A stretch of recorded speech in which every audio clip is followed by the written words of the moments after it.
देखिए बच्चों, ये क्वेश्चन है, थोड़ा अच्छा क्वेश्चन है, बहुत ही अच्छा है। क्या बोल रहा है क्वेश्चन, देखिए ग्राफ बना हुआ है, स्पीड टाइम ग्राफ, और स्पीड मीटर पर सेकंड में है, टाइम सेकंड में है। ये दिख रहा है ABCD, ये 2 सेकंड, 5 सेकंड, 6 सेकंड और ये 15 तक जा रहा है स्पीड। कार का वेट 1000 किलो है। डिस्टेंस पूछा है, ये पिछले चैप्टर का क्वेश्चन हो गया। डिस्टेंस इन 2 सेकंड, 2 सेकंड यहां है, तो आपको याद होना चाहिए। चलिए हम बता दे रहे हैं, आपको नहीं याद है तो क्या कि अगर आपको डिस्टेंस चाहिए या आपको डिस्प्लेसमेंट चाहिए, सभी लोग ध्यान रखेगा, डिस्टेंस चाहिए या आपको डिस्प्लेसमेंट चाहिए, तो आपको क्या करना है बच्चों, आपको वेलोसिटी टाइम ग्राफ या स्पीड टाइम ग्राफ का एरिया निकालना है। बस ये याद होना चाहिए, सवाल बन जाता। Area of velocity time graph निकालेंगे या area of speed time graph भी चलेगा, वेलोसिटी टाइम ग्राफ या स्पीड टाइम ग्राफ, समझना। तो देखो 0 to 2 सेकंड ही पूछा है, पूरे का मत निकाल देना एरिया। कोई बच्चा क्या है, अगर अच्छे से नहीं सीखा है तो उसको लगेगा एरिया निकालना है, पूरा निकाल दे, ट्रेपीजियम का एरिया, गलत हो जाएगा, रटो मत। तो क्वेश्चन पढ़ो, distance travel in 2 second, 2 second का दूरी, तो 2 सेकंड की दूरी इतनी है, तो ये एरिया अपने को लेना है, बस ये एरिया लेना है। तो अपने को लेना है एरिया ऑफ, हाँ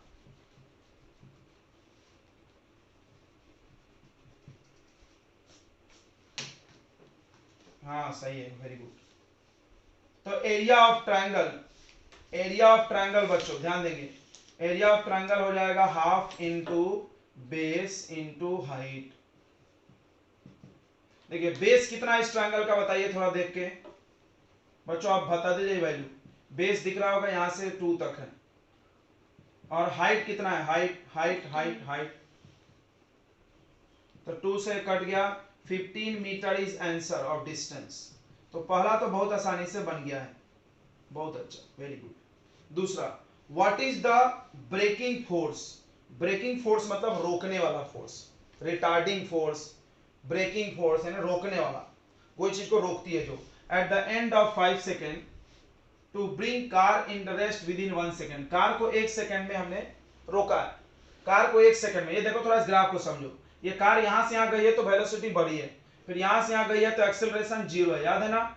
अगर स्पीड टाइम ग्राफ ऐसे पैरेलल है तो एक्सेलरेशन 0 होता है, और 1 सेकेंड में ब्रेक लगाया है, ये देखो यहां पर एक्सेलरेशन घट रहा है, सभी लोग ध्यान देंगे, यहां पर वेलोसिटी डिक्रीज हो रही है, मतलब ब्रेक लगाया गया है, ब्रेक लगा के कार रुक गई। देखो यहां पर ऐसे ग्राफ आया मतलब कार रुक गई, ऐसे गया मतलब कार का वेलोसिटी बढ़ रहा है, ऐसे आया मतलब घट रहा है।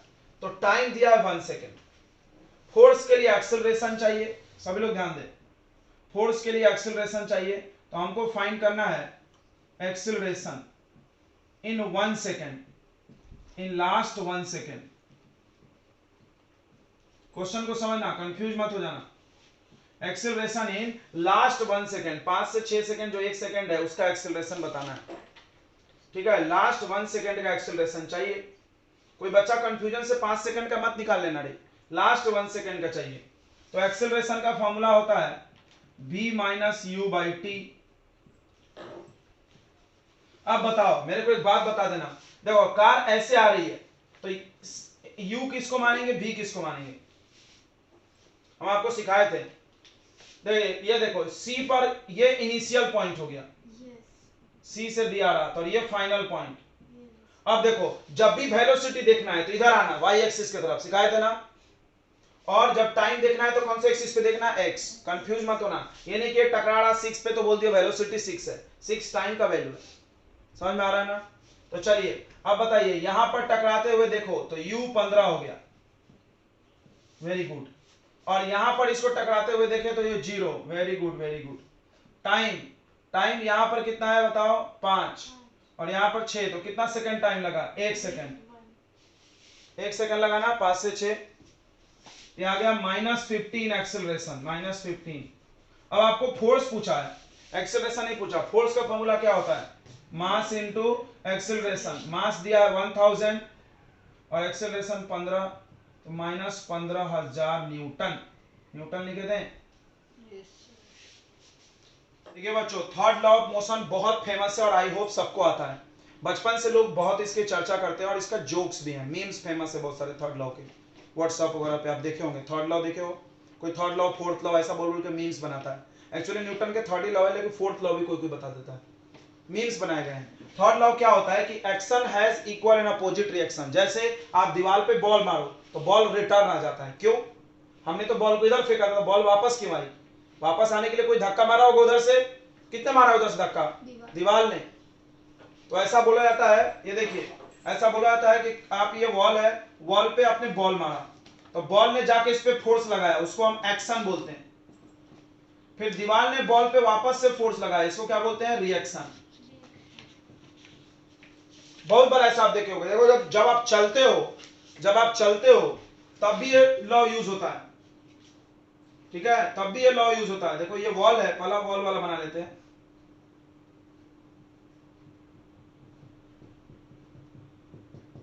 वॉल पे आपने ये बॉल को मारा, ये देखिए बॉल,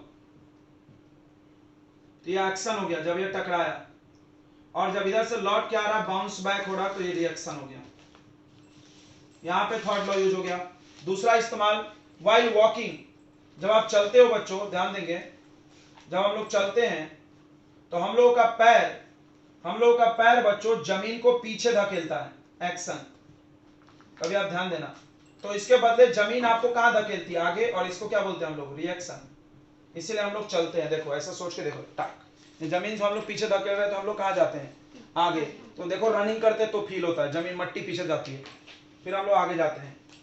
तो इन वॉकिंग में यूज हो रहा है, वॉकिंग यूज हो रहा है, ठीक है। आप स्केटिंग करते हुए जाओ, दीवार पर से धकेलो तो वापस आ जाओगे, देखे होगे, या दीवार पे से भी टकराओगे तो वापस आ जाओगे।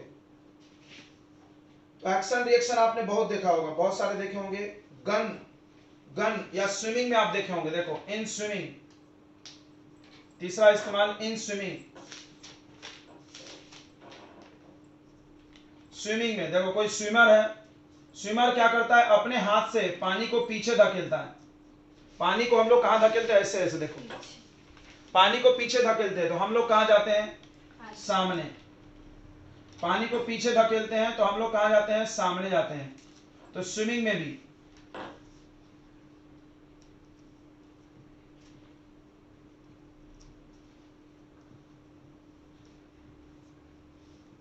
हाँ,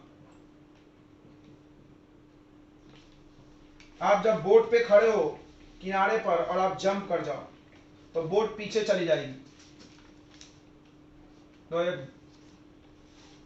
नहीं तुम धकेलो मत, बोट पर आप खड़े हैं और बोट पर आप खड़े हैं ऐसे, और आप बोट से यहां जंप मारो, जब आप बोट से जंप मारोगे तो नाव पीछे चला जाएगा, तुम आगे कूदोगे ऐसा तो बोट पीछे जाएगा। क्यों? क्योंकि हम जंप करने के लिए बोट को पीछे धकेलते हैं। आई बात समझ में? आ रही क्या बच्चों समझ में? तो ये सभी जगह थर्ड लॉ है। यहाँ हम लोग एक्शन कर रहे हैं, यहाँ हम लोग एक्शन कर रहे हैं, उसके खिलाफ रिएक्शन हो जाता है। तो सबसे पहली बात लिख लेते हैं हम लोग लॉ को, क्या लॉ है याद कर जाना, every action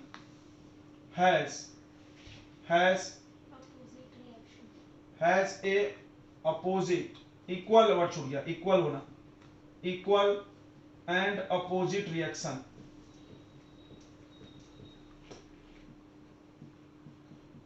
equal and opposite reaction मतलब कि तुमने एक्शन में मान लो 5 न्यूटन फोर्स लगाए तो रिएक्शन में भी 5 ही लगेगा, बट -5 होगा। आया बात समझ में? एक्शन में जितना फोर्स लगाओगे रिएक्शन में भी उतना ही लगेगा, बट इक्वल होगा और अपोजिट होगा। अपोजिट के लिए माइनस साइन लगता है फिजिक्स में, पता होगा अपोजिट के लिए क्या लगता है? Minus sign. तो इसको आप ऐसे भी समझ सकते हो, देखो कैसे समझ सकते हो बच्चों, कि दो बॉल है, ऐसे टकरा गया, टक टक, तो इसने इसको धकेला, F12, इसने भी इसको धकेला टक्कर के बाद, तो F21। तो इसमें एक्शन भी हो रहा है, रिएक्शन भी हो रहा है। देखो ये बॉल 1 है, ये बॉल 2 है, तो यहां पर जो F12 होगा वो इक्वल होगा F21 के, माइनस लगेगा लेकिन। इसका मतलब समझ में आया? F12 आपका हो गया एक्शन फोर्स पे ही लॉ लगता है, और F21 हो गया रिएक्शन फोर्स। F12 का मतलब, या आप इसको F1 F2 कर लो। F1 का मतलब फोर्स अप्लाइड बाय 1, F1 का मतलब 1 ने जो फोर्स लगाया, F2 का मतलब 2 ने जो फोर्स लगाया। समझ में आया? 1 जितना लगाएगा 2 भी उतना ही लगाएगा। आप जाकर दीवार पर टकराओगे तो आप दीवार को जितना धकेलोगे दीवार भी आपको उतना ही धकेलेगा। ठीक है, हम आपको जैसे पीटते हैं तो मेरे को जितना चोट लगता है आपको उतना ही चोट लगता है, बराबर। फिर भी लोग बोलते हैं सर ने मेरे को मार दिया। हम तो नहीं बोलते बच्चों ने मेरे को मार दिया, बोलते हैं क्या आप बताओ? फिर फिजिक्स का लॉ से सोचो, मेरे को चोट लगा होगा कि नहीं लगा होगा? तो देखिए every action has equal and opposite reaction. पहली बात, बहुत इंपॉर्टेंट बात हम तुमको एक सिखाते हैं। दूसरा, ये तो लॉ हो गया। दूसरा इंपॉर्टेंट बात यहां से क्या पूछी जाती है, नोट में लिख लेते हैं हम लोग इसको, कि कभी भी एक्शन और रिएक्शन एक ही ऑब्जेक्ट पर नहीं लगेगा। ये समझा नहीं होगा, किसी को समझा तो बताओ, किसी को समझा तो बताओ। एक्शन और रिएक्शन दो अलग अलग लोगों पर लगेगा। एक्शन एंड रिएक्शन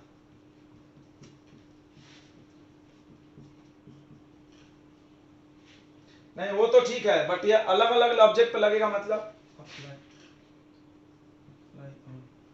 हाँ, गुड गुड गुड गुड, दोनों एक पर नहीं होना चाहिए। Apply on two different object.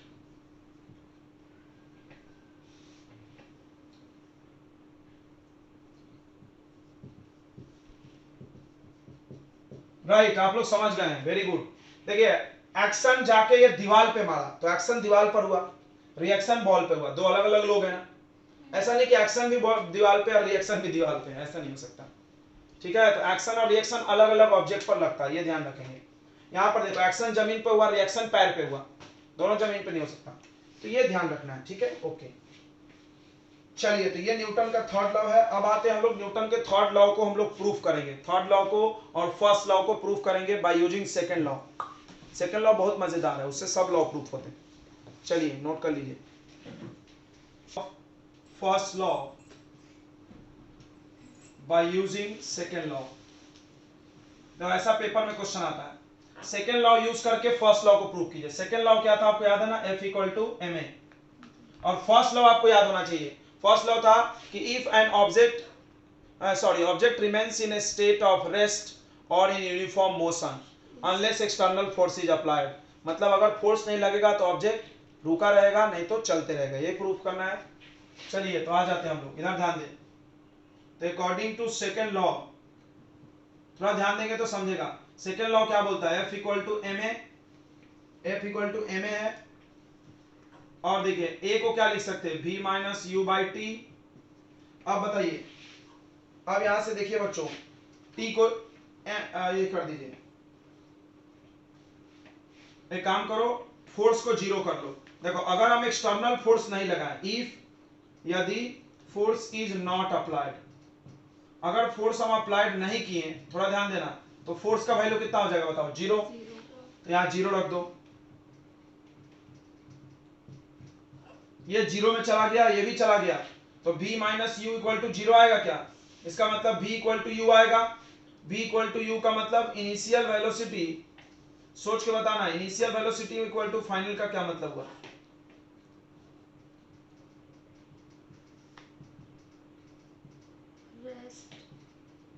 Very good, very good. The initial velocity equal to final velocity में दो बातें होंगी। पहला कि अगर इफ यदि इनिशियली रेस्ट पर था, मान लो शुरू में रुका था, तो इनिशियल इक्वल टू फाइनल, तो फाइनली भी क्या होगा, रुका ही रहेगा। समझा कि नहीं? इनिशियल जो है वही फाइनल होने वाला है। हमने बोला जो पहले वही अभी, मतलब पहले अगर रुका था तो अभी भी रुका हुआ है। और मान लो अगर पहले चल रहा है, if u not equal to 0, तो v भी नॉट इक्वल टू 0 होगा, मतलब इन मोशन। बोलो आया समझ में कि नहीं आया? यह फर्स्ट लॉ क्या प्रूफ हो गया कि अगर ऑब्जेक्ट रेस्ट में होगा तो बाद में भी रेस्ट में रहेगा, अगर वो चल रहा होगा तो बाद में भी चल रहा होगा, पहले चल रहा होगा तो बाद में भी चलेगा, इन मोशन। तो प्रूफ हो गया फर्स्ट लॉ। बोलो आ गया कि नहीं आ गया? हाँ ना बताइए बच्चों, आया क्या समझ में? ठीक है, कुछ नहीं करना है, ये न्यूटन का सेकंड लॉ है, लिख दिया हमने, a = v - u/t लिख दिए, बहुत आसान। अब सेकंड लॉ का फर्स्ट लॉ का स्टेटमेंट याद करो। फर्स्ट लॉ बोलता है ऑब्जेक्ट अगर रेस्ट में होगा तो रेस्ट में रहेगा, चल रहा है तो चलते रहेगा, अगर फोर्स नहीं लगाएं तो हमको इस फार्मूले में फोर्स को 0 करना पड़ेगा। क्योंकि बोला है फोर्स नहीं लगाना है, तो फोर्स इक्वल टू 0 यहां लिखा हमने। If force is not applied, देखो यहीं से प्रूफ हो रहा है, if force is not applied तो force 0।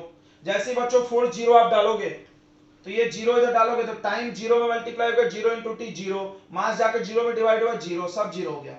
v minus u equal to 0 बचा, बस ये इधर चला गया तो v इक्वल टू यू, मतलब बाद वाला वेलोसिटी पहले वाले के इक्वल, यहां लिख दिया हमने initial velocity equal to final. इसका क्या मतलब है, पहले जिस हालत में था बाद में भी उसी हालत में रहेगा। इसका मतलब कि मान लो अगर वो पहले रेस्ट में है, पहले कुछ तो बताना पड़ेगा कि क्या में है, तो मान लो पहले रेस्ट में है तो बाद में भी रेस्ट में होगा, यही तो फर्स्ट लॉ बोलता है। मान लो पहले चल रहा है, u is not equal to 0, not 0 मतलब पहले चल रहा था, 0 मतलब चल नहीं रहा है, रेस्ट, नॉट 0 मतलब चल रहा है, तो बाद में भी चल रहा होगा, इन मोशन। क्लियर हो गया, यही फर्स्ट लॉ है बच्चों। क्लियर हो गया क्या बच्चों, जल्दी बताइए। Yes sir. मास भी 0 में डिवाइड हो गया ना, 0 डिवाइडेड बाई m कितना आएगा, 0 डिवाइडेड बाई m कितना आएगा, फिर ये भी पूछने की बात है। सर अगर फोर्स, चलो तो ये लास्ट टॉपिक है इस चैप्टर का, कंजर्वेशन ऑफ मोमेंटम। देखेंगे बच्चों, कंजर्वेशन ऑफ मोमेंटम।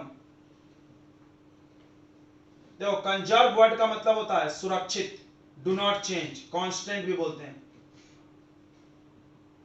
कांस्टेंट या डू नॉट चेंज।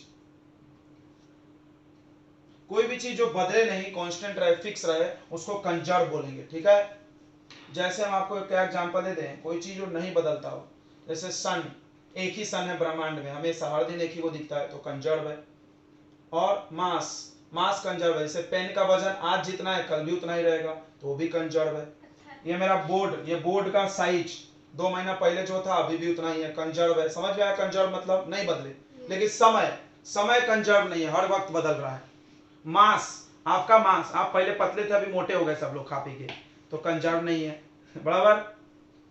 तो कुछ चीजें कंजर्व होती हैं फिजिक्स में, कुछ चीजें कंजर्व नहीं होती। तो आपको समझ गया कंजर्व का मतलब, जो चीज चेंज हो जाए वो कंजर्व नहीं है, और जो चेंज नहीं हो वो कंजर्व है। तो मोमेंटम कंजर्व होता है। देखो फिजिक्स में बोला जाता है कि अगर आप किसी चीज को बाहर से फोर्स नहीं लगाओगे तो मोमेंटम नहीं बदलेगा। सुनना, मोमेंटम होता है मास इनटू वेलोसिटी। मेरी बात को सुनना बहुत इंपॉर्टेंट है, मोमेंटम, मेरी बात को सुनना ध्यान से। तो इसको बोला जाता है कि इफ, यदि, if external force is not applied, अगर आप बाहर से फोर्स नहीं लगाएं, then तब momentum of system remains conserved, system का मोमेंटम कंजर्व रहेगा, चेंज नहीं होगा, डू नॉट चेंज।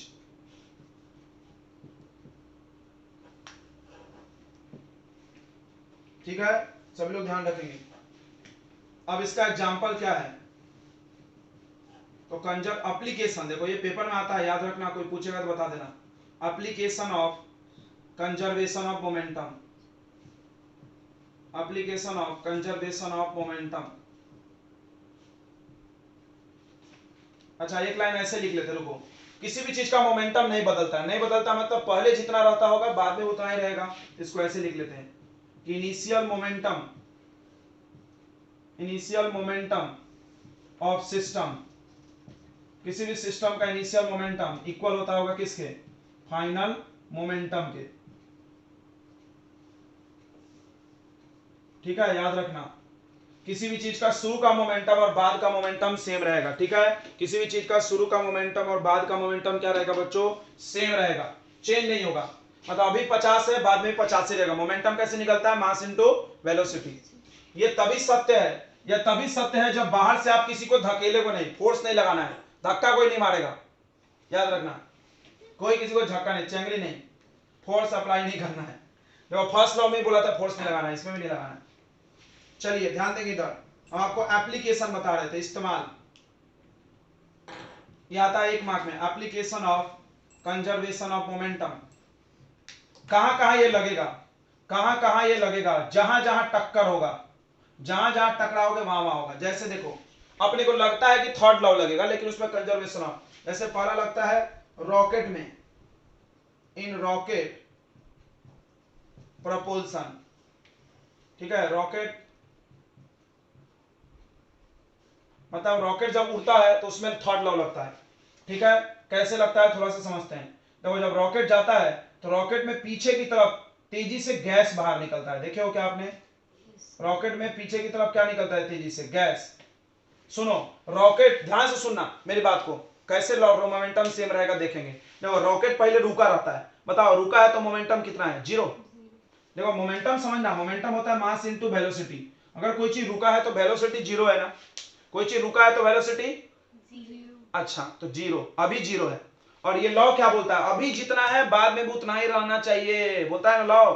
अब देखो रॉकेट को तुम चालू किए तो गैस पीछे से निकला, गैस निकला तो गैस में मास भी है वेलोसिटी भी है, तो नीचे की तरफ वेलोसिटी और मोमेंटम आ गया। मास है वेलोसिटी है तो मोमेंटम आया ना, इधर मोमेंटम वेक्टर है, डायरेक्शन होता है। मोमेंटम किधर है? नीचे। बट हमने बोला था 0 रखना, तो क्या करेगा रॉकेट? नीचे 5 है, इसको कैसे 0 बनाया जाए? तुम सोचो कोई वेक्टर क्वांटिटी इधर की तरफ 5 है, हम चाहते हैं 0 हो जाए, क्या करोगे? इधर की तरफ भी 5, इधर की तरफ भी 5 बना देंगे। वाओ, बस सिंपल। देखो रॉकेट ने नीचे 5 न्यूटन फोर्स लगा के गैस फेंका, तो रॉकेट को इसको कैंसिल करने के लिए कहां जाना पड़ेगा? ऊपर जाना पड़ेगा उतने ही फोर्स से। कोई बोला क्यों गया रे? कोई बोला क्यों गया? तो क्या बताओगे? भाई ये लॉ है, भाई ये लॉ है कि टोटल मोमेंटम 0 होना चाहिए, क्योंकि पहले भी 0 था, पहले भी 0 था। अब देखो इसी वजह से रॉकेट उड़ने लगेगा, जितना तेजी से गैस फेंकेगा उतना तेजी से ही भागेगा सरसरा के। समझ में आया? तुम एक बलून फुला लो, छोड़ दो, उड़ता है, देखो गैस पीछे से निकलती, बलून भागते रहता है। क्यों? क्यों भाई, क्यों क्यों क्यों? ये सब यही लॉ लगता है। पीछे देखो बलून पहले रेस्ट में था, बलून पहले रेस्ट में था, हाँ बोलो, मोमेंटम 0। जैसे तुम छोड़े गैस पीछे निकलने लगा, मोमेंटम आ गया पीछे की तरफ, इसको काटना चाहेगा। क्यों काटना चाहेगा? मोमेंटम 0 रखना है, तो आगे भागेगा। ये पीछे 5 आगे 5 से भागेगा ताकि 0 हो जाए। बोलो समझा नहीं समझा? हाँ ना बोलो यार। तो रॉकेट में लगता है, रॉकेट इसीलिए तेजी से ऊपर जाता है। दूसरा देखो, दूसरा देखेंगे, रिक्वायल ऑफ गन। रिक्वायल मतलब झटका मारना, पीछे आना। तुम कभी बंदूक फायर होते देखे हो? पीछे आता है।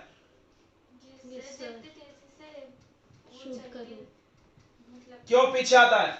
क्यों पीछे आता है? कभी सोचे हो क्यों पीछे आता है? क्यों पीछे आता है बताइए, गेस। मोमेंटम 0 रखने के लिए। हाँ, इस लॉ को साबित करने के लिए, इस लॉ को ओबे करने के लिए। देखो ये बुलेट है, तो पहले गन और बुलेट रेस्ट में रहता है तो मोमेंटम कितना बोलो? 0। गन और बुलेट रेस्ट में तो मोमेंटम कितना? 0। तूने फायर किया ढुसुम, तो गोली निकल के आगे भागी, तो आगे की तरफ मोमेंटम आया। इसको काटने के लिए कहां जाएगा वो? पीछे। आगे की ओर गोली गई तो गन पीछे जाएगा, और गन के पीछे जाने को हम लोग रिकॉइल बोलते हैं। क्या बोलते हैं गन के पीछे जाने को? रिकॉइल। समझ में आ रहा है कि नहीं आ रहा है? हाँ ना बोलो यार। तो ये कंजर्वेशन ऑफ मोमेंटम, क्या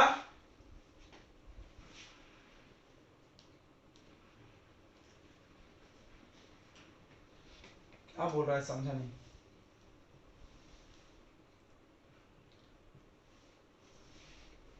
किसका? बुलेट का कि गन का? बुलेट का वेट ज्यादा रहेगा तो पीछे भी ज्यादा आएगी, बराबर है, क्योंकि इसका जितना मोमेंटम ज्यादा, देखो मोमेंटम मास और वेलोसिटी से बनता है। अगर मास ज्यादा रहेगा तो रिक्वायल भी ज्यादा होगा। मोमेंटम ज्यादा आएगा ना, मास इनटू वेलोसिटी। ज्यादा तेज मारेगा तो भी, जैसे जैसे वो रॉकेट लॉन्चर देखोगे तुम, वो फायर होता है, क्या बोलते हैं उसको? तोप। तोप तो देखो कितना तेजी से पीछे आता है, देखो कभी पिक्चर में दिखाते होंगे, ध्रुम, सब लोग भाग जाते हैं सब लोग उसका दूर से खींच के भाग जाते हैं। वो आगे फेंकता है उसका, उतना ही तेजी से पीछे आता है, तो वो तो बहुत तेज, क्योंकि जितना आगे मोमेंटम होगा उतना ही पीछे उसको आना पड़ेगा। चलिए आगे बढ़ते हैं अपन। तो अब इसको प्रूफ करेंगे, कंजर्वेशन ऑफ मोमेंटम का प्रूफ है बच्चों, मिटा दे, नोट कर लिया आपने? तो क्या बोलता है ये लॉ कि मोमेंटम सेम रखना पड़ता है, पहले भी जितना था बाद में उतना ही होना चाहिए। इधर जा रहा है ये u1 स्पीड से, ये u2, दोनों एक ही तरफ जा रहा है, एक ही रास्ते में, और u1 ज्यादा है u2 से, मतलब ये वाला फास्ट चल रहा है, मतलब एक कार जा रहा है, पीछे से कार आई, स्पीड ज्यादा हाई स्पीड में, क्या होगा थोड़ी देर बाद धड़ाम, टकरा जाएंगे। जब टकराएंगे तो ये इस पे फोर्स लगाएगा, हाँ बोलो, यस सर। और ये भी इस पे लगाएगा। थर्ड लॉ लगाएंगे हम यहाँ पे। ये बिफोर कोलिजन है, ये कोलिजन के पहले, और ये एट कोलिजन है, कोलिजन पर।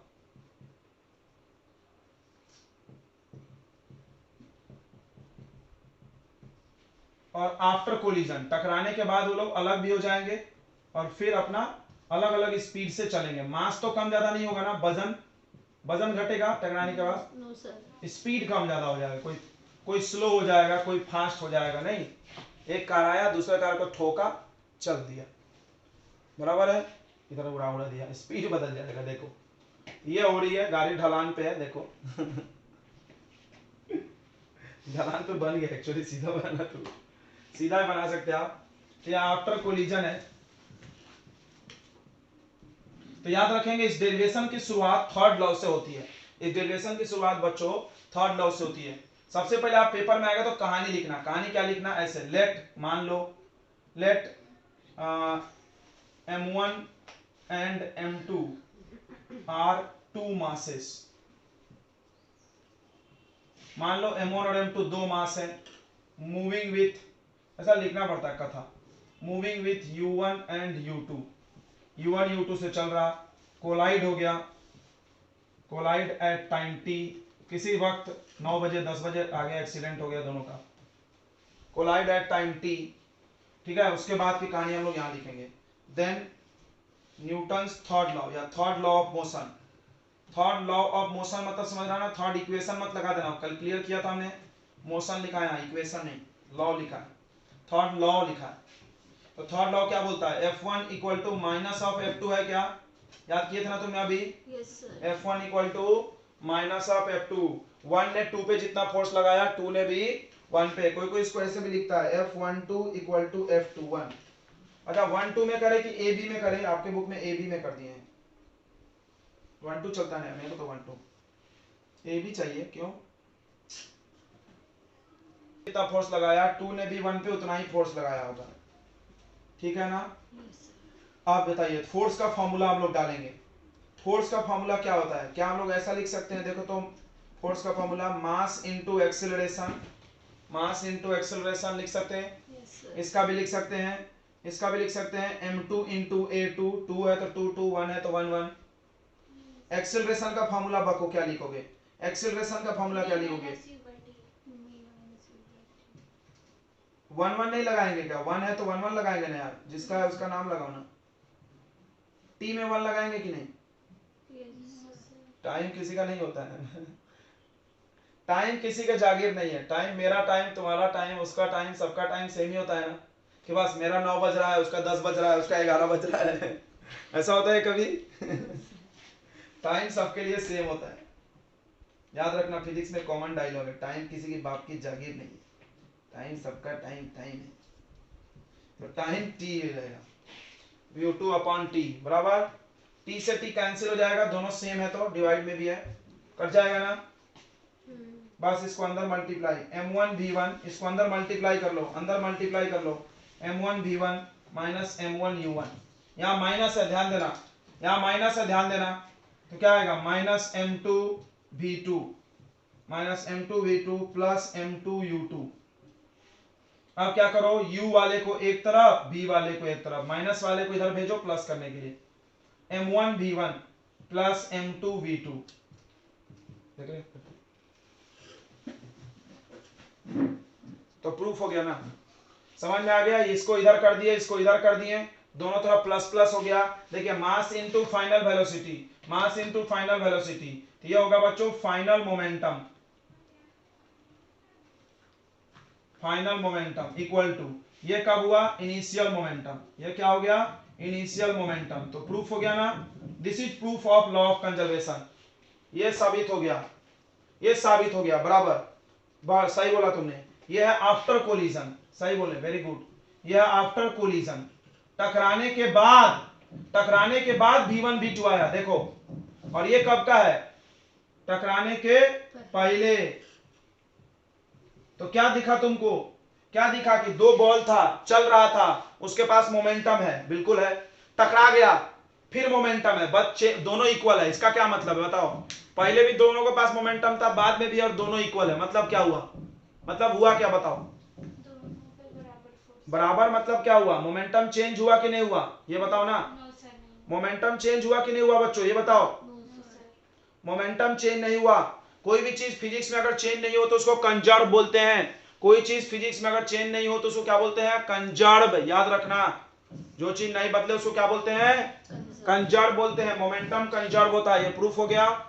कब होता है? जब बाहर से कोई फोर्स नहीं लगे। बाहर से कोई नहीं लगे, देखो बाहर से कोई नहीं धकेला है ना, क्या कोई आके इस कार को धकेला? नहीं, अंदर अंदर फोर्स लगे चलता है, लेकिन बाहर से कोई धक्का नहीं मारना चाहिए। चलिए, तो ये प्रूफ है, बहुत इंपॉर्टेंट है, आपके पेपर में आ सकता है, याद रखना। कंजर्वेशन ऑफ मोमेंटम प्रूफ करने आएगा और स्टेटमेंट लिखने। स्टेटमेंट सुन लो, यही लिखना पड़ता है। क्या लिखना पड़ता है? Momentum of a system is always conserve. नाम को ही छाप देना है। प्रूफ क्वेश्चन लिखा है कंजर्वेशन ऑफ मोमेंटम, लिख देना momentum of a system is always conserve. It means, इसका मतलब है initial momentum before collision equal to final momentum after collision. टकराने के पहले का मोमेंटम और टकराने के बाद का मोमेंटम इक्वल होता है, ये लिख देना। और उसके बाद लिख देना कि ये लॉ तभी वैलिड है जब बाहर से कोई फोर्स नहीं लगे। ये लॉ तभी वैलिड है जब बाहर से कोई फोर्स नहीं लगे, और फिर ये प्रूफ कर देना डायग्राम बना के। समझ में आ गया? थर्ड लॉ से चालू करना है बस, उसके बाद कुछ नहीं करना है। बोलिए। तो चलिए, पूरे हम लोग चैप्टर के एक बार फार्मूले रिवाइज कर लेते हैं, फिर क्वेश्चन बनाएंगे। सबसे पहला जो हमने कल आखिरी पढ़ाया था, कंजर्वेशन ऑफ मोमेंटम का फॉर्मूला है m1u1 plus m2u2 equal to m1v1 plus m2v2। m1 क्या है? तो mass of first object. Mass of first object. देखो बच्चों, दो ऑब्जेक्ट होता है, उसमें से पहला ऑब्जेक्ट m1 है, और m2 हो जाएगा mass of second object. Mass of second object. u1 हो गया initial speed of first object. Initial speed या वेलोसिटी, जो भी बोलो, इनिशियल वेलोसिटी बोलना चाहिए। Initial velocity of first object, पहले ऑब्जेक्ट का इनिशियल वेलोसिटी। और u2 हो गया initial velocity of second object. Dash लगाए वही लिख लेना। v1 हो गया बच्चों final velocity of first object, और v2 हो गया final velocity of second object. ठीक है, ओके। दूसरा फॉर्मूला बच्चों आपका है F12 equal to minus of F21। ये कौन सा लॉ है बताइए? ये कौन सा लॉ है बच्चों? Third law, action equal to reaction. Action equal to reaction, right, opposite reaction. अगला F इक्वल टू ma, ये कौन सा लॉ है? Second law. Second law. Fourth law कहां से आ गया भाई? फोर्थ लॉ बना दिए तुम लोग। F equal to m b minus u, यह भी सेकेंड लॉ से ही आया, b माइनस बाई टी। और एक फॉर्मूला था F का, क्या था? Change of momentum upon time, p final minus p initial upon t। कितने फॉर्मूले पढ़ाए ना हमने इस चैप्टर में? एक और पढ़ाए हैं बच्चों, शायद इतने ही पढ़ाए। अच्छा, गुड गुड। मोमेंटम का formula mass into velocity, right. कोई इंपल्स पूछ सकता है, इंपल्स। इंपल्स मतलब होता है फोर्स इनटू टाइम। देखना बच्चों, थोड़ा इधर समझो। फोर्स का फॉर्मूला होता है, फोर्स का फॉर्मूला होता है change of momentum divided by time, और फोर्स को टाइम से मल्टीप्लाई करोगे तो इंपल्स बोलते हैं। तो फोर्स इनटू टाइम किसके इक्वल आ जाएगा बताओ? ये जब इधर चला जाएगा तो किसके इक्वल आ जाएगा? तो चेंज ऑफ मोमेंटम के इक्वल इंपल्स। तो ये आपके इस चैप्टर के पूरे फार्मूले हैं जिस पे चैप्टर बनेगा, और पिछला चैप्टर का यूज होगा ही होगा, तो आप उसको भी एवरेज कर लीजिए। चलिए अब हम लोग क्वेश्चन करते हैं बच्चों, क्वेश्चन देखते हैं। तो ये क्वेश्चन देखिए, मोमेंटम का सवाल है, कैसे पता चलेगा? एक बच्चे ने पूछा सर मोमेंटम का सवाल कैसे पता चलता है? तो आपको एक पहचान बताते हैं। इस सवाल में 2 बार मास दिया रहता है जनरली। देखो, मास का यूनिट या तो केजी होता है या तो ग्राम, देख लो आप। अब आपको क्या करना है इस क्वेश्चन को बनाने के लिए, हम आपको बताते हैं। देखिए, आपको ऐसे लिखना है u1 u2 v1 क्या बात है, very good. V1 V2 M1 M2 कैसे बना दिए इतना जल्दी रे, तुम बताए नहीं। चलिए सही है, right answer. Okay, very good very good. चलिए बहुत ही अच्छे। देखिए क्वेश्चन क्या बोल रहा है, एक बुलेट है, तो देखो जिसको 1 मानना मान लेना, बुलेट पहले लिखा है तो हम इसको 1 मान लेना। दो चीजों की बात करना है, देखो इधर, तो ये देखो U1, तो याद रखना गन और बुलेट के केस में U1 U2 जीरो रहता है। गन भी रुका रहता है, बुलेट भी रुका रहता है। हमेशा फायर करने के पहले, कल हम सिखा रहे थे, गोली फायर होने के पहले दोनों काय में रहता है, रेस्ट में, इनिशियल मोमेंटम जीरो। अब देखो B1, अच्छा पहले M1 M2 लिख लेंगे तो अच्छा रहेगा, पहले M1 M2 लिख लो, ध्यान दो इधर सब वैल्यू लिखना जरूरी है। तो M1 किसको मान रहे हो, बुलेट को, 20 ग्राम, ये नहीं चलेगा, ग्राम नहीं चलेगा, केजी बनाना, तो क्या लिखोगे 20/1000, 1000 से डिवाइड करो, पॉइंट पे मत बनाना, पॉइंट पे मत बनाना, फ्रैक्शन में रहने दो। M2 2 kg, M2 2 kg, M2 2 kg आ गया, U1 U2 0, V1 पढ़ते हैं क्वेश्चन। ये देखो गोली की वेलोसिटी दिया है 150, इसका पूछा है, क्वेश्चन मार्क करो, बोलो समझ में आ गया, वैल्यू रखना। फिर से देख लें, M1 bullet, M2 gun, bullet है 20 ग्राम का, गन है 2 किलो का, दिख रहा है M1 M2। U1 U2 गोली और बुलेट शुरू में रुका रहता है, ये हमेशा याद रखो, गोली बुलेट हमेशा रुका रहता है, बट ये ग्राम में होगा तो आप केजी में बना लीजिएगा, 100 से डिवाइड करके, 1000 से, सॉरी। अब फॉर्मूला लिखना, M1 U1 plus M2 U2 equal to M1 V1 plus M2 V2। याद रखना बुलेट और गन के केस में एक साइड जीरो होता है, पक्का, हमेशा रुकी रहती है वो लोग, ठीक है। देखो 0 × 0 0 हो गया। अब M1 V1, M1 हो गया 2/100, दिख रहा है 2/100, V1 हो गया 150, M2 हो गया बच्चों, कहाँ M2 2 kg, V2 पता नहीं, कैलकुलेट करना है, 0 से 0 काटो, 5 3 = 15, 5 2 = 10, 2 से 2 कट गया, 0 = 3 + 2V2, इसको इधर कर दो, -3 = 2V2, -3/2 = V2, ये आ गया -1.5 मीटर पर सेकेंड, V2 आंसर। तो माइनस मतलब क्या बता रहा है, माइनस मतलब क्या बता रहा है, बता सकते हैं आप, गोली आगे गई, गोली आगे गई, राइट, तो बंदूक पीछे गया 1.5 से, देखो बंदूक धीरे पीछे गया, ये 150 से गई थी, ये 1.5, बताओ क्यों बंदूक पीछे कम गया, बिकॉज बंदूक का मास ज्यादा है, जिसका मास ज्यादा होता है उसका एक्सेलरेशन कम होता है। फिर से देखो F = m × a होता है, तो A = क्या होगा, F/m होगा क्या, फिर से देखो यहां से A का वैल्यू निकालो, तो F/m होगा, तो बताओ M और A का रिश्ता कैसा है, M और A का रिश्ता कैसा है, इनवर्सली प्रोपोर्शनल। तो अगर मास ज्यादा होगा, याद रखना इसका, तो एक्सेलरेशन कम होगा। कोई भी चीज जो भारी होगी वो धीरे चलेगी, कोई भी चीज जब भारी होगी तो उसका धीरे चलेगी, समझ लो, इसको याद कर जाओ, heavy object less acceleration.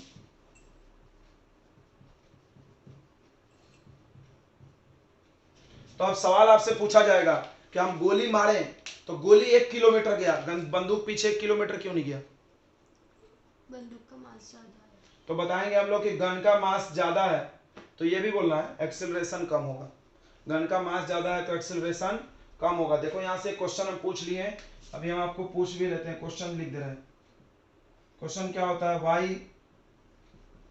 Why the required velocity of gun is very less than bullet. जवाब यहां लिखा है, because mass of gun is more, mass of gun is more so acceleration is less, सब यहां लिखा है, लिख लेना, because mass of gun is more so acceleration is less.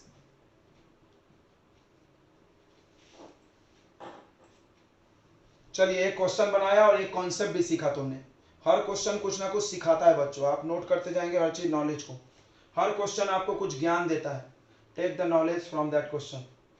Gun धीरे क्यों गई पीछे, जबकि न्यूटन का लॉ बोलता है, देखो कोई भी आपसे पूछेगा कि न्यूटन ने लॉ ने क्या बोला था, जितना एक्शन उतना रिएक्शन, फिर बंदूक पीछे काहे नहीं गई उतना अच्छा, तो जवाब मास में है। देखो एक और बचा, बाद में अगले चैप्टर में हम फिर पूछेंगे क्वेश्चन को, याद रखना। चलिए नेक्स्ट क्वेश्चन पे आते हैं हम लोग। तो कर लूंगा।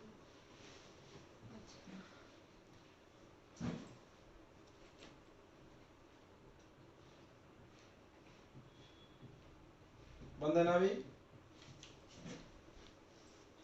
देखिए ये क्वेश्चन देखेंगे, थोड़ा अच्छा है, बोला है गर्ल है,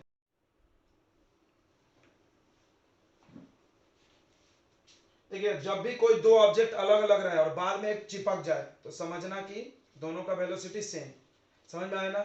जैसे आप दौड़ के आए, गाड़ी में चढ़ गए, बस में चढ़ गए, तो गाड़ी और बस तो अब साथ में जा रही है तुम्हारे, दोनों का वेलोसिटी क्या हो जाएगा, सेम। तुम दौड़ के आए, ट्रेन में चढ़ गए, ट्रेन और तुम साथ ही जा रहे हो, तो वेलोसिटी सेम, समझ में आ रहा है ना। ओके, ये v हो गया 40v और ये 3v, तो 4 5 जा 20, 200 इक्वल टू,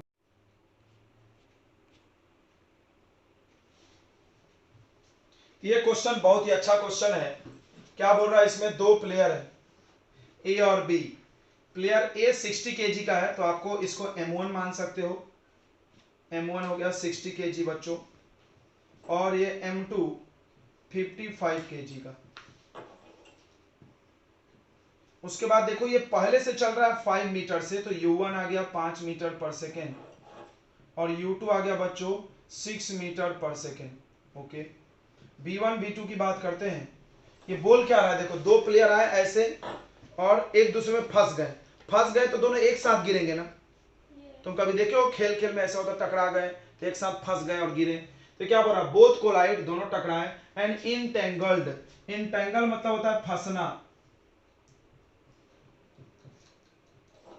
ठीक है, फंस गए एक दूसरे से, विथ व्हाट वेलोसिटी, कितने वेलोसिटी से, एंड इन विच डायरेक्शन, मतलब ये किधर गिरेंगे, इधर कि इधर, ये देखना है, मतलब ए की तरफ कि बी की तरफ, हम बता रहे हैं। देखो इसको हम प्लस में लेंगे और इसको माइनस में लेंगे, अपोजिट है, तो अगर वो माइनस में गिरा तो इधर गिरा होगा, सब लोग सुनेगा, इधर वाले वेलोसिटी को हम प्लस मान रहे हैं और इधर वाले वेलोसिटी को क्या मान रहे हैं, माइनस। अगर मान लो +5 आंसर आया तो इधर गिरा है, -5 आया तो इधर गिरा है, समझ गया, डायरेक्शन साइन से पता चलेगा। अब सबसे पहली बात, दोनों उलझ गया है तो दोनों ऐसे फंस गए, तो दोनों सेम वेलोसिटी से गिरेंगे ना, सोचो दो लोग फंस गए तो सेम वेलोसिटी से गिरेंगे, तो v भी लिख दिया हमने।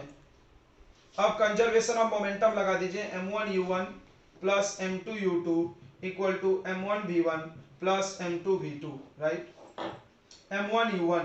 m1u1 कर लेते हैं, m1 60, u1 5, m2u2 55 into 6 equal to m1 60 into v plus 55 into v, 4 5 30, 300 plus 55 into 6 करो,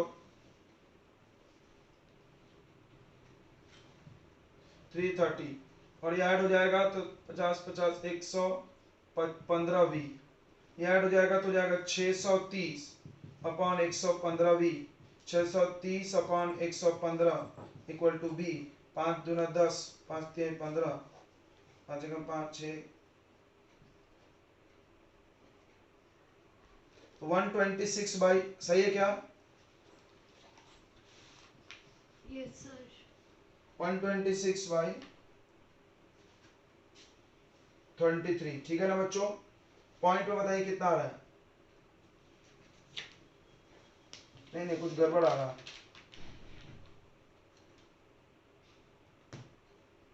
हो सॉरी, यहाँ -6 होगा, तो हम बोलना कुछ गलत हो रहा है, -6 होगा, बट तो आप लोग बता नहीं रहे, ये माइनस होगा तो ये आ जाएगा -30, okay, -30 upon 115 equal to v, अब देखिए -30 अपॉन 115 इक्वल टू v, 5 से काटेंगे, 5 से का 30, 5 दूना 10, 5 3 15, तो -6/23। अब बताओ माइनस में है मतलब वो किस दिशा में गिरा, इधर बी के तरफ, तो दोनों गिरे हैं in direction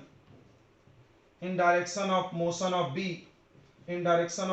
of B, move B के चलने के दिशा में गिरे हैं बच्चों, जिधर बी जा रहा था उधर ये लोग गिर गए।